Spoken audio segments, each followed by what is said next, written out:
Boettcher with a Lifebane Zombie on top of his deck, an Abrupt Decay in the graveyard, couple of lands in play, so he's got access to all of his mana. Courser, of course, revealing that Lifebane Zombie. A Scavenging Ooze threatening to potentially go active, and then a Sylvan Caryatid, not sure if that's active or not. On Delphino's side, you got a couple of lands, among them Immutavault. You got a 3/3 Frog Lizard, obviously from Rapid Hybridization, a Deputy of Equitos, and a Afara, and a Spear of Heliod. Devotion check for Afara. You've got 2 from the Spear, 2 from Afara itself, 2 from the Deputy, so it's at 6, so just 1 away. Yeah, and Brent Delpino's deck is pretty close to the one that I listed as a hypothetical deck in my article last week. It's just a white beatdown deck, splashing blue for a couple cards. Also plays a Ajani Call of the Pride, which is a card I suggested for this sort of list. It's, of course, very good in white aggressive strategies in general. And then flying and double strike to Afara is a really nice angle to have as well. That's a big punch in the face. That's a lot of damage. Yeah. You know, we have it classified as Jund Monsters here for Boettcher. You know, it's kind of actually in between Jund Monsters and then Jund from what Tom Ross was playing, because he's got a lot more removal and a few less creatures, but at the same time, he has a much different creature suite than Ross did, because he's got 3 Reaper of the Wilds, 4 Stormbreath Dragons, you know, only a single copy of Pulchranos, but then 3 Coursers, 2 Scavenging Ooze, a main deck Sire of Insanity. So Boettcher's deck is all over the place. Obviously, it's working out for him so far. He's 1-0, but he is down a game right now in what may be a difficult matchup, as there's an opposing Sovereign, and now Afara is active, and there's, of course, the delay trigger on drawing a card, but that will be coming next turn, so long as Brent does remember, as he's going to get in the red zone here with the 3/3 Frog Lizard, excuse me, 4/4 because of the Spear, which is a big deal, and now Afara sitting at a 7/6. Yeah, I do like the potential of Afara in a white aggressive strategy quite a bit, because you get to play some mixture of Spear of Heliod and Ajani Call of Pride, which are very good for those decks naturally. Also, incidentally, get your devotion count up to 7 for Afara. So there's a lot of very natural enablers you're already playing to hit a devotion count that high that are powerful in white aggressive strategies to begin with. It's not that much of a stretch to, you know, just stick Afara into pre-existing decks and have it just function.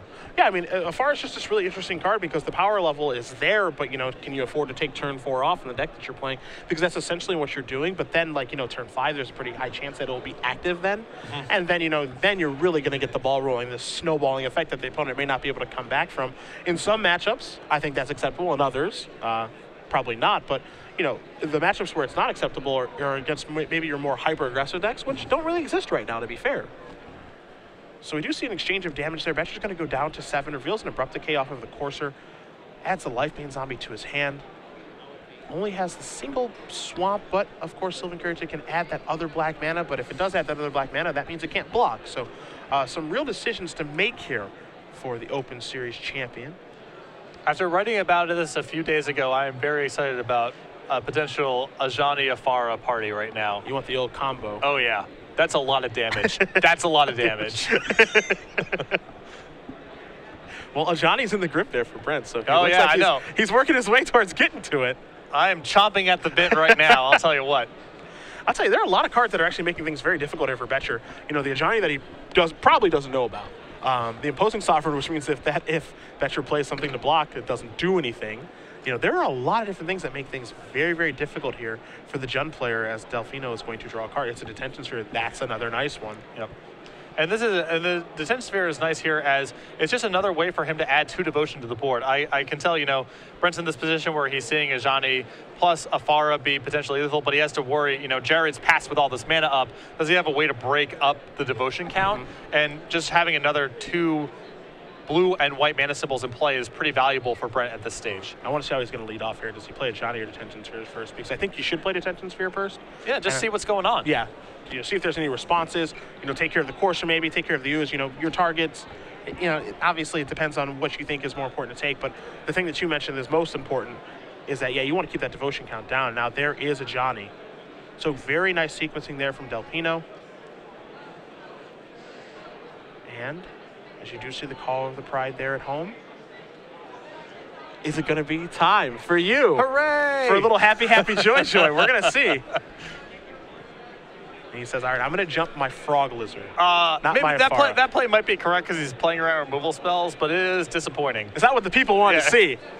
You got to give the people what they want. Yeah. And we're going to come to the red zone here. 3-3 Deputy of Acquittals goes with the spear.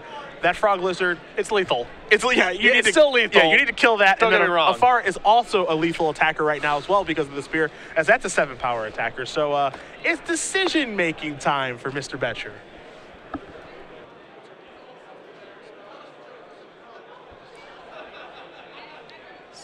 Jared, looking over his blocks here, his creatures are a little outclassed size-wise. He can use a removal spell and then pump his ooze up to a 4/4, which is not bad. But there's a lot for Jared to try to work through right now. You know, the big problem here is, let's say that Boettcher makes it out of this turn alive, okay? Well, there's the next turn. Right. You know, and then the turn after that, and he's really trying to catch up, and, you know, fortunately or unfortunately, depending on what side of things you're on, there isn't a card like Bonfire of the Dam to go, I've caught back up now. Your turn. You know, that doesn't really exist in this format. The closest you're going to get is Missing Borders, and, you know, he's a little bit away from that. So, again, Boettcher, Grand Prix DC finalist, 9th place at Pro Tour Born of the Gods with Ad Nauseam Angel's Grace combo. A deck that I felt was a fantastic choice for that tournament, but we're not in that tournament. We're in this one. Right. And he's going to say, all right, Hero's Downfall, that Frog Lizard. So that's going to bite the dust.